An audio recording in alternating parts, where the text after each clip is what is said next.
Hi, so this is a Husqvarna Viking Needle Threader, which is really, really handy for your overlockers. It's shaped like a pencil top. There's one for the needle and one to actually hold your needle so that you can hold your needle, putting it in, new needle in, old needle out, and it doesn't drop out. You do need easy access to your needle. On this particular overlocker, the foot is rather protruding at the front, so I am going to remove it. So if I just lift that up, take it to the side and remove it, you can see now that I have easy access to the needles. You've got a wide side and then a narrow side. That indicates where it should be up against the needle.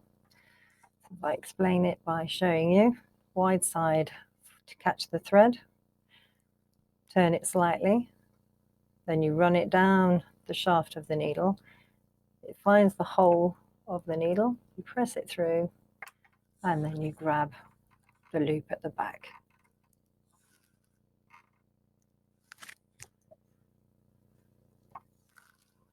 And put it through.